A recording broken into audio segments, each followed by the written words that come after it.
2 4.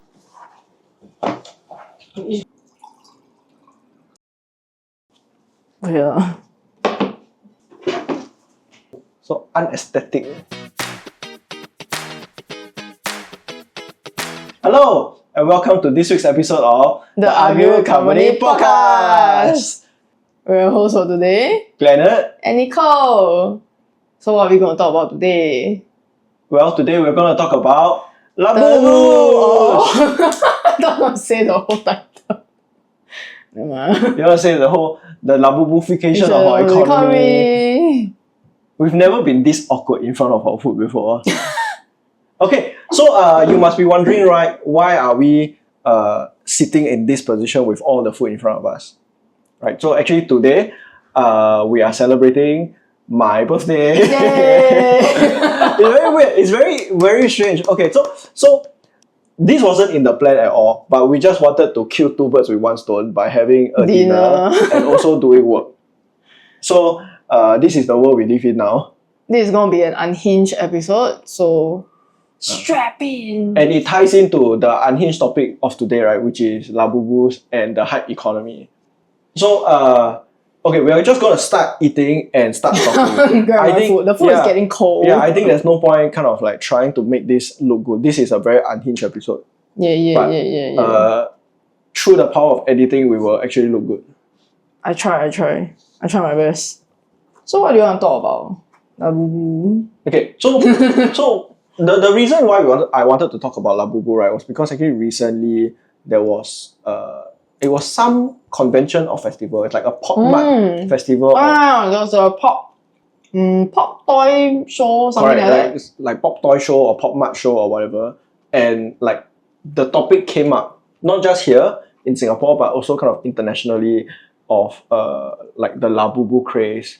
So with any trend, right, naturally people will be like, I am very crazy about it. Why can't you understand? And then there will be another side of what the hell is going on. I don't know what's happening.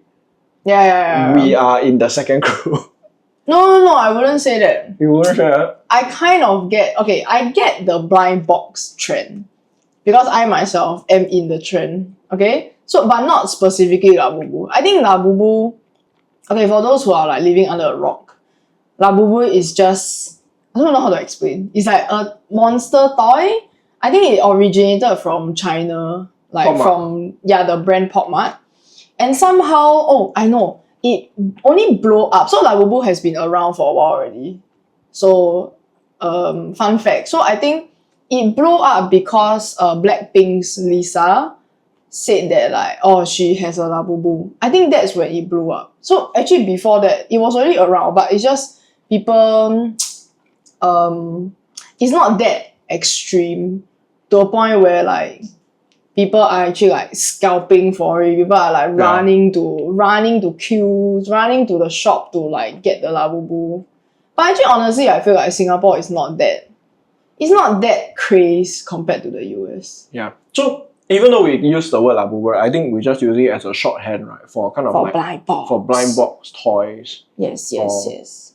Things of that nature. You have your Pop Mart shop. You have your the Green Market, Action City, things like Green that. Green Party. Green Party.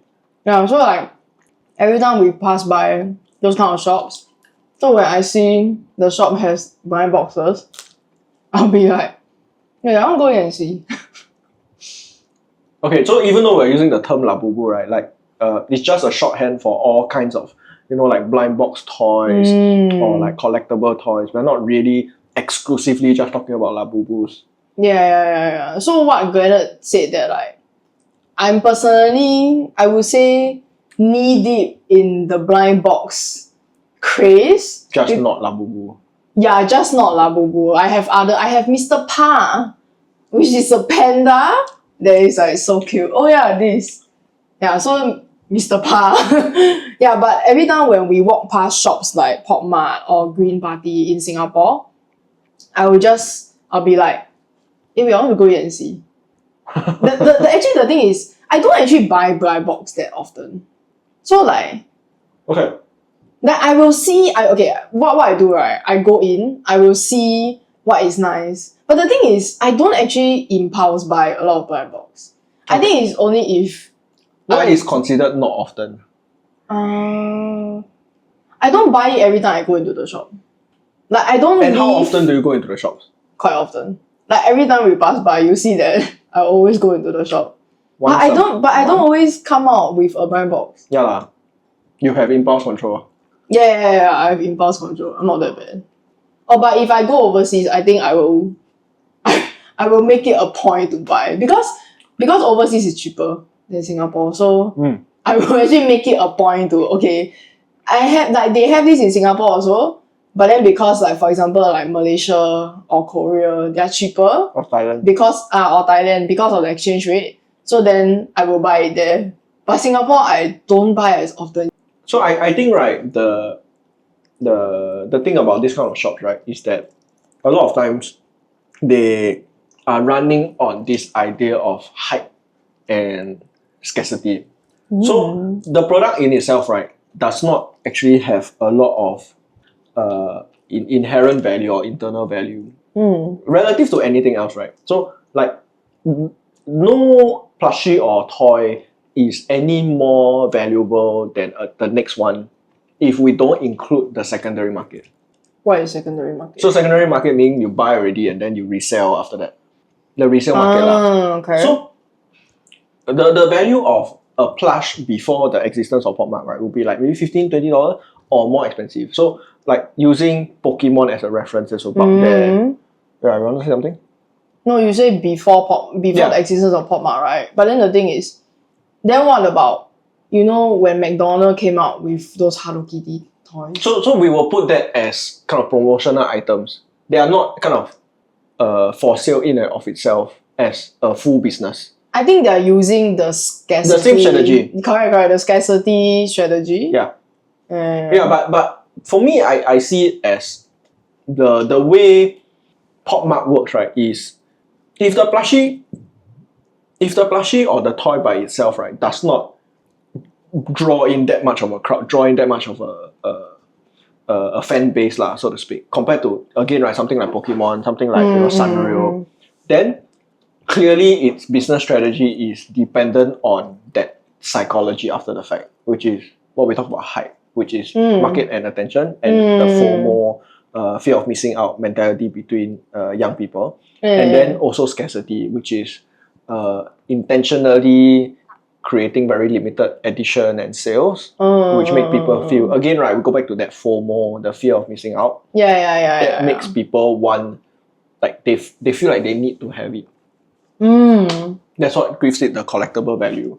I remember kind of quite funny, right? So we were talking about Labubus now, right? But another business that uses scarcity as a business strategy is like the La Crusette pans. So those like oven pans, cooking pans, and things like Stanley Cup. Which is like hype and scarcity is very strange because how many cooking oven pans, baking pans do you need in one home? Does the Crusette do that? I didn't know they that. release limited edition colours, I think. The colours is the only differentiating factor. From a features perspective, there's nothing I think it's the same. It's just inherently special about it. Yeah. It's the same thing with I was just thinking about the Stanley Cup one. So honestly, I'm quite glad it didn't come to Singapore. Because so it's like I watch like those American content creators. So they have like they talk about like the Stanley Cup craze, which is quite insane. Like people like beat each other up. I mean, may not literally fight. They really fight each other. Yeah, I know they like when I think Target or something, they release like the Valentine's Day edition cup, right? Then you can see people like run in, like it looks like a zombie apocalypse like that. Like running in for like all the limited supplies and all those. And the thing is usually the people who collect them, right, they already have like 10, 20 cups actually. Yeah, like it's just a color. You can see the whole color hue. Correct. So that's why I bring up these two things as the factor, right? It's like, okay, you say you need 1 cup, understand. You say you need 2 cups, understand. You say you need 3 cups, understand. And what you understand? What is the number that is like satisfactory for you? Because Same thing for the baking pan, right? Like how many baking pans? How many plates? Okay, plates I understand. Plates you can have a lot of gas, but you're cooking like one lasagna, one pot pie. You're not industrial like factory, right? Maybe you're hosting a lot of people. Even then, you have how many ovens? Your oven can fit how many pans? 2. So you have 2 Like that's why I say 2. I understand. 3, I barely understand. No, 3 I don't understand already. Even for the cups, 3 is hard to Yeah, guess. even for the cups, 3 also don't really make sense. Yeah, so because the thing is, it kind of like you buying so many cups, right? I saw it somewhere. You buying so many cups, it kind of defeats the purpose of it being a reusable cup. Oh, you know what's the most insane thing? People, I saw on TikTok before that people they empty the plastic water bottle into the Stanley cup. oh, So they buy the mineral water, like for example the Sunny, and then they empty into the Stanley cup. You see, it's like what? That's damn stupid. that's why it kind of doesn't make sense as a product, as a. Not saying it doesn't make sense as a business strategy. Obviously, Stanley is earning a lot of money. Obviously, Le Creuset is earning a lot of money. But I think if we want to kind of really look at it from a consumer's point of view at least, it's very self-destructive. And we'll go into kind of like all those reasons first, like later. Right? Yeah, like the overconsumption factor. But I think we let's talk about hype and like our perspective first.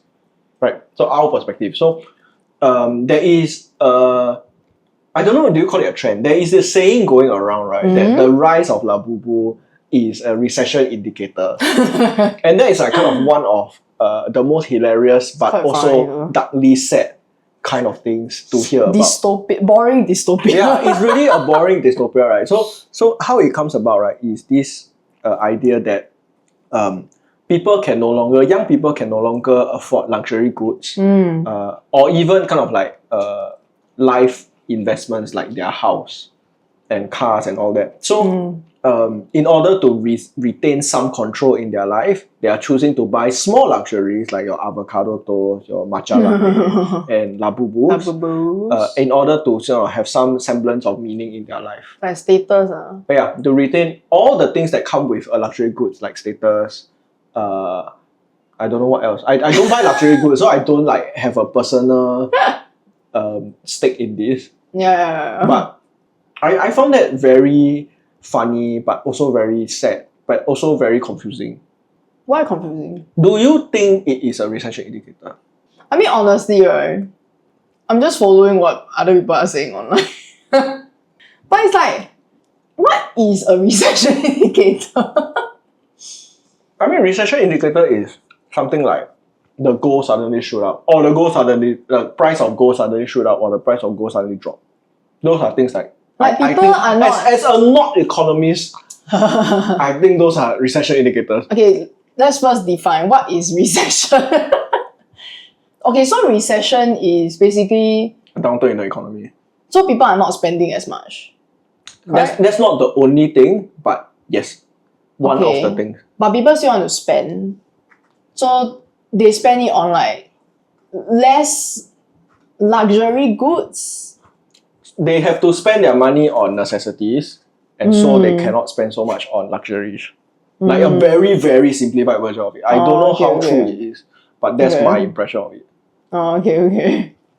Do you think in this kind of definition that the rise of Labubu can be seen as a recession indicator? Honestly, I think people just anyhow say it. I mean, I would say that like recession indicator is like, I think maybe a truer indicator is people are finding it more difficult to find jobs. Yeah, so I think this could just be the normal cycle of like trends, of like fads. Like you think this has nothing to do with recession? So you think that Labubus will still succeed even in a good economic prospects? Maybe? Like it's just a hype thing? Because for me, right, believe? No, for me how I see it, right, is it is precisely that we are supposedly in kind of like going into economic downturn, right, that the rise of Labubus doesn't make sense. Because you would think that things like Labubus, right, and other luxury goods, right, they survive and they thrive very well in situations where people have a lot of disposable income. But to me, it seems like people should be saving up. Based on what people are saying, it seems like people should be saving up if the cost of living is going up. People shouldn't be, spending things on quote-unquote frivolous things. So, if all those things are true, the fact that Labubu continues to grow and grow and grow year on year seems like contradictory. But it could be what you say, which is people are just switching. Like, I think people may still want some form of luxury good. And they're just switching instead of like a Gucci, it's a Labubu. Yeah, so it's a psychological thing more so than rational decision making.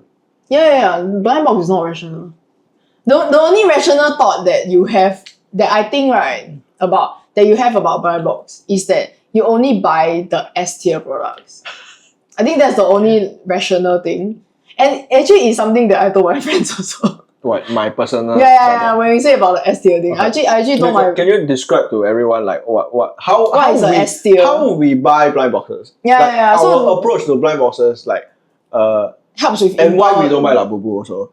Labubu and what's the other one? The set. The Crybaby. Yeah, the Crybaby one. The Crybaby, you just personally don't like it. I also don't like Labubu. Okay, so how you have impulse control over blind box, right? So how we see is there's a tier list for blind boxes.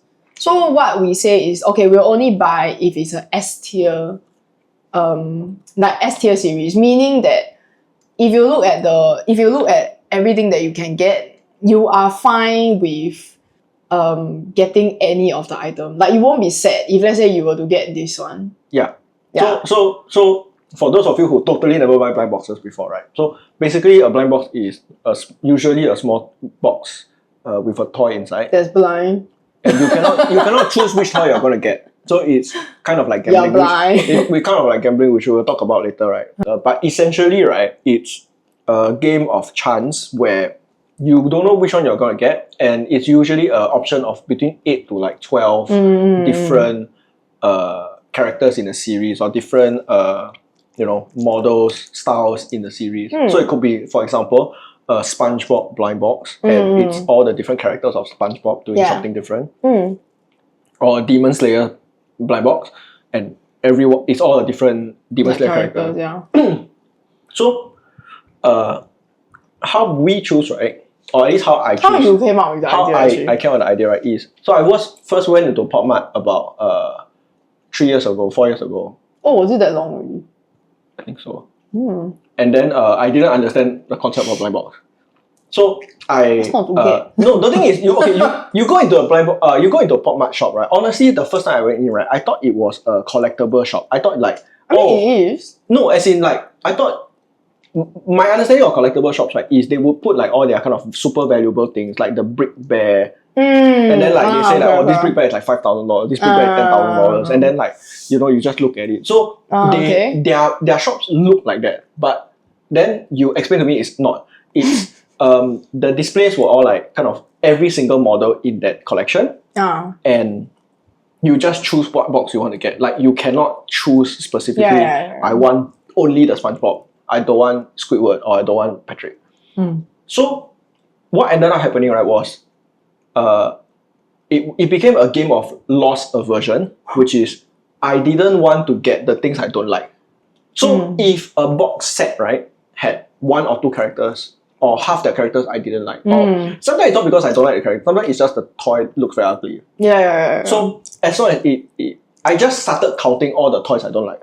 So then I was like, okay, I like SpongeBob. Or like, you'll feel sad if you get this. Correct. Like, I go and see the SpongeBob series, then I was like, like 4 of them look very ugly. I don't like. I especially don't like those, right, where they show the skeleton of the character. I always find it's art. Yeah, I don't have the taste lah. So I was like, okay, half of them I don't like already. So okay, no need to see anymore. And then the next one, and then next one. Oh, okay, 2 of them I don't like. Okay, still can consider. And then I will go around the whole shop, right? And then there will only be like 1 or 2 series. Yeah. It's not that common actually. Everything is acceptable, or everything you get, you will be happy with. You of course have your favorite. Like every collection, you have 1 or 2 favorite. You think this is the best. But the way we have impulse control is just we will find boxes where we would be happy getting anything inside that box.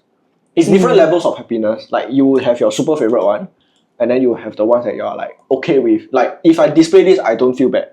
Yeah. So that helped us narrow down a lot of the selection because very few series can achieve this. Can bring you joy. Character. Yeah. I think the worst thing I feel, right, and why I call it loss aversion, right, is if I spend like $15, $20 buying something, right, and then like it looks so ugly, I don't want to put on my shelf. Or like it's a very medium thing, I put in my shelf, and then I was like, that time I went to Pop Mart in August. Like I don't feel anything like when I see that one, so I don't really like it if I buy that kind. Yeah. Yeah, so actually I've told my friends who buy blind boxes also about your strategy. So then after that, I think they actually they actually adopted the strategy. So when I go out with my friends, then obviously we'll go to a Pop Mart. Then after that it will be like, is this, or like we'll just look around, then after that it's saying like, hey, is this S tier enough? Or not S tier enough, but it's like, hey, I think it's not S tier, I'm gonna get it. They start to adopt that like S tier thingy. Yeah, after I explain to them what's the concept behind it. You realize we are talking about it like we are gambling. We are talking about odds. We are talking about what are the odds of not getting the things that we like, not getting the things that we don't like. Honestly, I never saw it as gambling. I always saw it as gambling. You know why I started seeing it as gambling? Do you remember the first time I buy or the second time I buy, and then what you told me? Which is I would take the box so the magical moment of buying a blind box, right, is when you open it. Yeah. And then like you smell. Okay, no, you kind of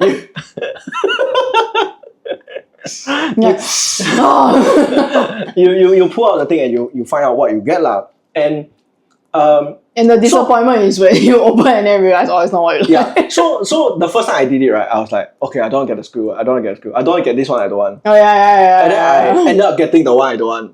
Yeah. And then I was I have it on my computer though. What is it? It's the Squidward one, it's the SpongeBob one. Yeah. I display it at my work computer. And then I remember telling you, I was like, I will never buy blind box again. And then you said, no, you try again. And then it's like, this is enabling behavior. That's what I told my friends also. And then, that's how we enable each other. And then like what you did after that, right, was, okay, you said, oh no, our friends say, right, like, you cannot say what you don't want. You have to say what you want. Oh, you mean to manifest? Yeah, you need to manifest what you want. So it's like, instead of saying like, oh, okay, I don't want screw, you just say SpongeBob. And then like open it up and then you will manifest what you want and get what you want. And then I'm like, that is just gambling behavior. That is you like covering the cards when you play blackjack and then like, oh, it's a old man, it's a picture card. It's a picture card. It's the same thing. How is this not gambling? It never occurred to me. To me, it's just like, buying a toy. Okay, the thing is about the manifesting, right? I realize it doesn't work for me personally. Like, I have like the worst luck with buy box because every time when I say, I don't want this one, then I get the one that I don't want. You have to say you don't want. Yeah. So now my strategy, I reverse psychology. I say, okay, I want this one, which is actually the one that I don't want. Then I get something else. It's like you play mahjong, then it's like, no, I don't want this card. It's very superstitious. But it works. It works for me. Yeah, but even though my luck is bad, I still buy. No, that's why the S tier thing works for me. So it's like, okay, no matter how bad my luck is, at least I'll get something that I like. Like that strategy generally works. Because it's a no-lose game. Yeah. Does this situation sound familiar to you? Have you ever wanted to clean your house, do a new paint job, or just make a mess, and you realize you don't have a shirt to make a mess in? Now look no further because we are selling this new t-shirt. And this new t-shirt is a shirt to make a mess in. Our shirts are available at www.uglywoodcompany.com. Act fast if you use the coupon code Podcast Shirt. PODCASTSHIRT. and you can get 10% off. Act now. Get a shirt now. Get a shirt now. Get a shirt now. Back to the video. But anyway, right, like the other factor of this is also kind of like that social behavior, like the friends like all coming together. And I believe it is essential element of Labubu success and like those kind of super franchiser success, right? That they have this factor of everyone kind of coming together and celebrating wins and losses. I think where I want to do with this, right, is like we talk about kind of generally speaking, what are our thoughts on hype and scarcity as a business strategy? I think it can't last. Why? Okay, the thing that I always notice, right, when a restaurant first opens, so typically it will be an international brand. So when the international brand restaurant opens, right, the initial hype will be a lot. So a lot of people will go in and then they'll buy, like for example, like Five Guys, Shake Shack, those kind of brands. So the initial hype is there, like you have the long queues and everything. But the thing is, every single time they open the second outlet, right, the brand dies already. So it's like you can't really, like you can only have that scarcity if you, like you can... You enforce the scarcity. Yeah, you enforce the scarcity. Like that strategy only works if you don't open another outlet. Right. The moment you open another outlet, right, like for example the Warabi Mochi, right, so is this, I don't know how to describe. I'll just put out a picture here of the brand. It's mochi. It's a drink also. But like the first outlet opened in like Holland Village, right? And then the queue is super long. So what I hear from my friends is that no matter the time of the day, the queue is always like super long. So like for example, the one at Holland Village. Yeah. Correct. So the one, like for example, the shop is here, right? You can extend out all the way to the road. It's like maybe like 50 people, that kind of one. Like no matter the time of the day, you know. But then the thing is, the moment they open their second outlet, right, and subsequently their third outlet and all those, the Holland Village outlet, right, no more queue already. No one is queuing. Everyone no more queue. It's not even like Holland Village no more queue. Everyone no more queue. Yeah. So it's like the moment, so like the business strategy is not sustainable. Yeah. In my opinion. We also had this conversation about the Italian place at City Hall. Which I always forget the name.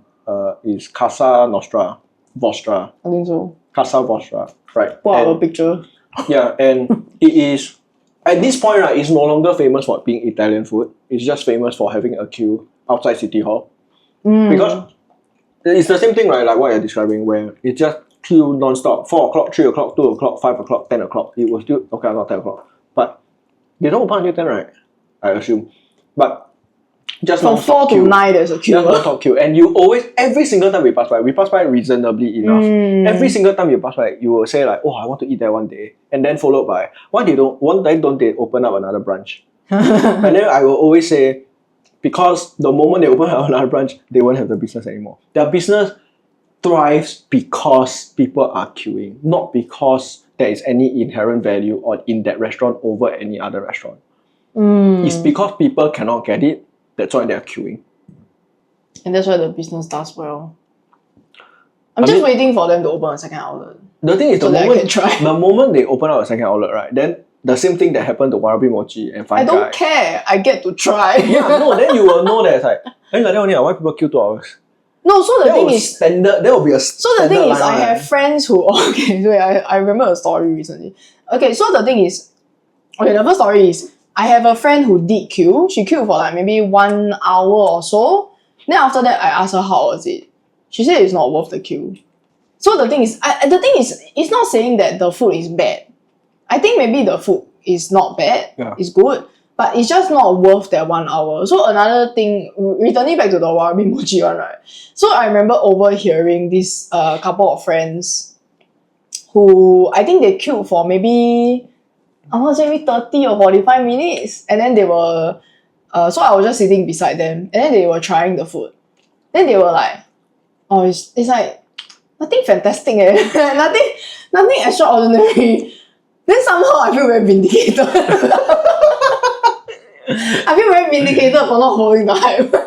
Okay, to be fair, right, I think it's not a very kind of like Singaporean cynical thing to say lah. There are things we consider worth queuing for. Like what? 1 hour. I'm not gonna say. Because Not everyone will go there. yeah. But there are things that are worth like queuing up for. Like you have your own list in your head. I have my own list of one single thing in my head. But naturally, right, when you create scarcity through not having enough slots, making people queue, with food specifically, I think that's an unavoidable thing, which is that things don't meet up the expectation. There's also one place where it doesn't work, and like I have seen it firsthand, which is actually two: video games and movies. If a game, right, takes 10 years to develop, right, i.e. Kingdom Hearts 3, if a game takes 10 years to develop, right, it cannot meet any reasonable expectation one, because people think that you are working on it for 10 years. So any small thing, right, sounds like you got 10 years to do leh. Why is this still a problem? Why is this story still shit? You know? It's like your personal vendetta. Yeah, so movies have the same problem. I was just remembering movies also. There was a movie I remember seeing like a video commentary about, which is like they were in production hell for like a few years. The vampire one. Is it Morbius? No, it's not. No, it's the one before Morbius. Not Madam Web. I don't know lah, but basically movies that are ever in like production hell, right? That means they keep changing writers, directors, everything. Usually the movie come out is not good. So yeah, it adds on to your point of even if it takes very long to produce, right, it doesn't mean that it's a good thing. Yeah. Okay, so going back to Labubus and kind of like all these hype market goods, I want to talk about collectibles a bit, right? So with Labubu, it is a toy, but collectibles obviously exist in other forms like Magic the Gathering, Pokemon cards, things like that. Or even shoes, like the Air Jordan, things like that. So Labubus would not be as big of a market, right, without the resale market. And many of these collectibles also have the same problem, which is Air Jordans by themselves, right? Or I don't know what's the new shoe now, but basically Air Jordans, right? Like they are not that good of a shoe, right? That is worth $1,000. It is worth $1,000 because someone is a collector / scalper is willing to pay $1,000 for these shoes. So for me, right, I always have this conflict, right, between people who are collecting them for the value in the secondary market and people who are genuine enjoyers of the game or of the item. Because I give you an example of Pokemon cards. I'm not a collector of Pokemon cards. The last time I collected Pokemon cards was when I was primary 3. So for me, I understand the childhood nostalgia of Pokemon cards. What I'm very sad and disappointed at, right, is because of the prices, right, it is not really reasonable for children to enjoy this hobby anymore. And that is something that I find very, very sad, because if you think about it, right, like these games, these things were created for the enjoyment of many, including younger children. But now that because they have turned into this kind of lucrative financial market, right, it is investment. Yeah, it is an investment. People literally talk about Pokemon as if it's an investment, and it's quite. I know that there is value in that, like not financial value. I mean like emotional value in kind of all the things that came up because of Pokemon as a financial business. But it just seems to me so sad, right, that a child can no longer compete. Let's say. Compete or find the cards that they enjoy because of this kind of secondary market. And just as I'm sure, right, there is a kid out there who cannot buy Air Jordans simply because it's so expensive. There are alternatives, of course, but if I had my name attached to a shoe, I would want that shoe to be available to anybody who wants to buy it. I don't want to like gatekeep it, you know. Yeah, honestly, I never thought about the kids not being able to enjoy. Yeah. You know that, like when you said that, then I think about it. Yeah, the people who play like the Pokemon TCG, like they're children. No, like right now the people playing are like people our age. people with means. People with like disposable income. It never really occurred to me that like, oh, in a way you're robbing away like a childhood from someone. Oh, but then like speaking of the TCG, right? I think one thing I think I don't really like about that hype business strategy in Singapore specifically is that the moment something is hype, right? It's just that's the only thing you're gonna get. So like for TCG, right? TCG means trading card game, by the way. Yeah, I was gonna ask you what TCG stand for. So Magic the Gathering, Pokemon, I don't know what else. Yeah. But then like because okay, so recently there was this board game convention in Singapore. And then we were looking at so the both of us, or rather you in particular, you enjoy board games. So then I was saying, okay, maybe this is something that we can go to during the weekends. The date idea. But then the thing is when I went to see who are exhibiting, right? It's mostly a lot of the trading card games companies. And then the thing is, I don't know if that is the case because right now TCG is quite a hype in Singapore, or is it just there's just not much variety. So compare that to let's say the Essen Spiel, right, which is a German board game convention, which I would say like it has a lot of variety. Like not they have one hall for trading cards, but they have other stuff that are like family friendly and all those. They have 7 halls. Yeah, but they have space. Yeah. We don't have space. Yeah, I'm saying they have 7 halls. Yeah, they have 7 halls of space. Yeah, but the thing is, I don't know, it's like, it's just kind of, because of this hype thing, right, you kind of lose out on variety. Yeah. Because people will just focus on what is trending now. Yeah, so we are board game enjoyers. Like we are not card game collectors or players. So I think for us, right, It sucks. it's not fun. Hmm. But at the same time, you can understand, right, from the organizer's perspective, if a company comes up to you, right, and say, hey, I have this much money to throw to book this venue, it's like you can't say no. And especially knowing that they will bring in a certain amount of crowd. That's true. So I mean, from my organizer's perspective, it makes the most business sense. yeah, it's like I don't like it as a consumer perspective. I think in Singapore, right, like we are the niche, and the trading card games people are the majority. I would just say that it feels very alienating. I mean, it is. That's what it's like to be in a Niche audience. yeah, to be in a niche audience. Because Essen exists, right? Essen is in Germany, right? Essen exists and at the scale that it is, right? Because majority of Germany are board gamers.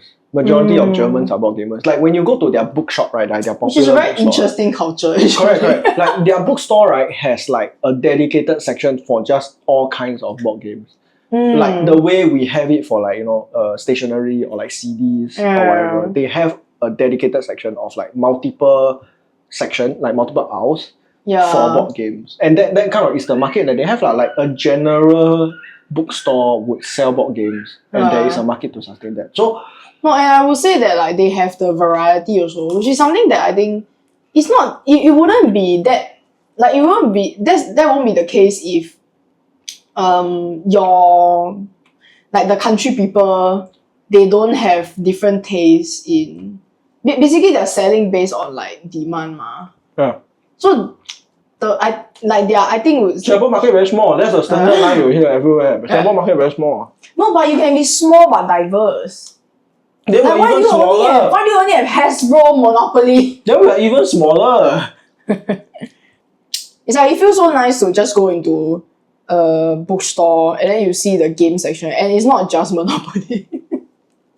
It's not just Jenga. There's like other games that you never hear before. There are different genres of games. Okay, so I want to go off a tangent, right? Because just now what you said, right, about the board game and the niche, right? So back when I was like really into board games, right, I remember reading up on kind of like different people's experience. So in particular, there was one person sharing about having to close down his board game cafe. Oh. Not Singaporean per se. I think it's just kind of like international. Okay. And like one of the things that the commenter was saying, right, is the hardest lesson to learn, right, as a board game cafe operator is you have to have the games that people like to play, regardless of whether you like it or not. So like Makes sense. people open up board game cafes, right, or like this kind of niche operations, right, because you know they are kind of deep in experts. They know kind of like what's the mainstream. They know what's wrong with the mainstream, and they choose kind of like the alternatives, right? Then, but if you're operating a cafe, right, you have to cater to the normies, so to speak. You have to have games that they are interested in before you can like force feed them all the funny weird things that you like. Okay, yeah. Yeah. So, according to this commenter, a lot of businesses fail to see that aspect of operating a business, which is catering to the mainstream. Yeah. The other thing also, which kind of similar but not really, is that a lot of cafe operators, right, open thinking that they just want to play board games all day long, forgetting that it's a business of a cafe and like any other kind of like space you're running, right, you have to manage it. Okay. And you have to, you know, kind of continue to bring in the crowd. You cannot just say, hey, all your losers don't know the game that I like the best. You have to continually bring in a crowd just like any other business. Yeah. So, but what if you market that cafe as a niche board game cafe? I mean, if there is that many supporters, then maybe you can survive lah. But in Singapore, it's very, very hard. Like recently, no, I'm not talking about Singapore. Yeah, I'm not talking about Singapore. But recently in Singapore, the projector closed, which was supposedly this alternative indie film kind of cinema venue. And more people heard about the closure than actually visited the place. Oh yeah. The video, so we recently saw a TikTok about like this guy was saying that why are you guys, basically he's commenting that people are sad that the projector is closed. Then he's saying that why are you guys upset and why are you guys sad? Do I see you visiting that place when it was open? Yeah. Like why are you getting sad over this thing that you barely cared about when it was open? And then you only care about when it closed? I don't even know where it is. I've been there before once, I think.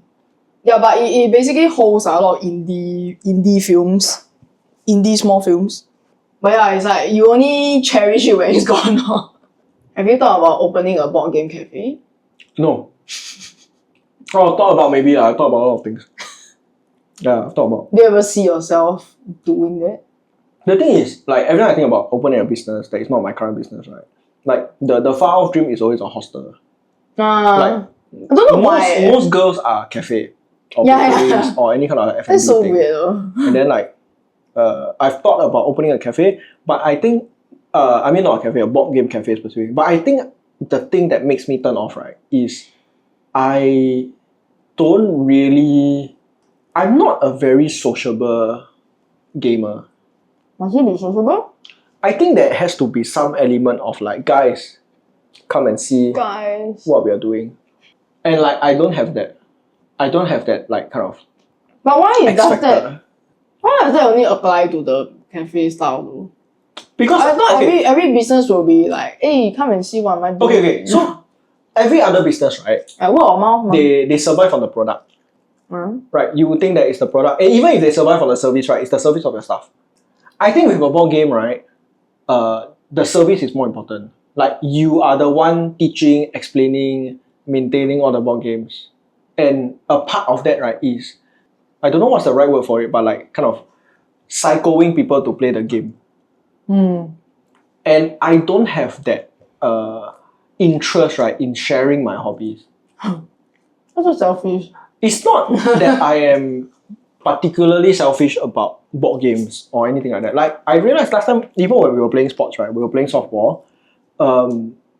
I also didn't want to play with people who I'm not familiar with. That was like a thing. Like it was a line I couldn't cross. I enjoyed playing softball. I tried playing games with friends of friends.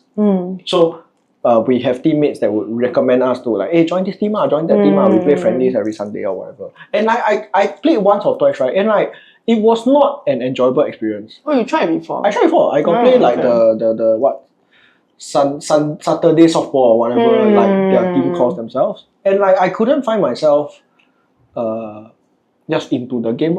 It wasn't something that I enjoyed spending the time doing. Like in my mind, I was like, doing all this, right? I would rather kind of like play with myself or play with someone I know. Like the effort of going to like, wear the boots, wash your clothes, all those, right? Like to just kind of mix with these people I'm not familiar with feels very like waste of time. And it's not because I was good, I was bad. I was like the second worst or the third worst. Maybe that's why I don't like it. Thanks for clarifying. Maybe because I'm bad, that's why I don't like it. Maybe if I was good, I'll be like. But yeah, okay. I want to go back and talk about Labubus, right, before we end the episode. Okay, so the only last thing I have to say about Labubus, right, is the prevalence of scalping, which is people who are, again, right, like quote unquote collectors / enjoyers, right? They're neither of these things, right? They only exist to buy things off the market and resell them to earn money. Scalpers in every community I hate. I don't like Labubu scalpers, even though I don't like Labubu. I don't like Taylor Swift ticket scalpers. I don't like any kind of scalpers. I don't think anyone likes scalpers other than the scalper themselves. So maybe scalpers hate each other too. So the very, very funny thing, right, is like I remember, I don't know, was it Straits Times or like some other local news, they actually showcased this guy who was like, oh, this guy is less than 30 years old and he's already making like this much money. I think I remember. And he was like scalping the shoes, those like the Air Jordans shoes. And like somehow the reporter didn't really talk about it a lot. And they were just like, wow, you're so rich, you're not only like 25. Like, wow, entrepreneur. Yeah, entrepreneur of the year, like all these things. And then the comments will be the ones pointing out. Like, yeah, this it's like buying things using bots and then reselling them. The thing is, I think the way he did that interview also, right? It didn't outrightly say that he's scalping things. He's like wording it in a way that... It's a very generic way. Yeah. He's wording in a way that is like kind of airdropping... not airdrop. Dropshipping things. Yeah, but I remember seeing that article and it's like, that's wow, man, that like the reporter did this and then saying it as it's entrepreneurship. The thing is, I mean, it is, but it's an unethical business. Yeah, the problem with scalper, right, there's nothing wrong with that. They have not done anything illegal yet. Because illegal. There is no law to say that you cannot use a bot to buy something off the market. There is no law. But the thing is, concert tickets, right? They always say that it is not resellable. There is so is that not agreement between you and the concert organizer. It's not the law. It's not a law. Like there's no crimes being committed by botting. Yeah. Botting, I get it. But it's the action of reselling. Also, there's no law against that. But do you think scalpers drive the economy? No. Why do you think scalpers drive the economy? Because you're not really buying from a business. The money doesn't go back into the economy. Go to the scalper's pocket, then he'll buy more bots. But he's not the economy. Why is he not the economy? No, but then you need to revise your economics a bit. Wait, but then scalpers buying a lot of stuff, they are driving the economy. Yeah. Oh, but they're driving the prices up. Yeah. Which is good for the economy. Supply and demand. It's good for the economy. Yeah, so scalpers are good. Is that the conclusion you want to end this episode? Is that the conclusion you want to end this episode? That's like the train of thought. Like, mathematically, it makes sense. Like mathematically, scalpers are good for economics. It's like, Okay, before we go, we'd like to give our lovely listeners some unsolicited advice. And this week, I will give the advice. Okay, and my advice is, don't be a scalper. Stupid advice, Thank you for listening to the Ugly Wood Company podcast. If you're interested in booking our services, please go to our website at www.uglywoodcompany.com and use the coupon code UWCpodcast for 10% off. That's UWCPODCAST. Links in the description.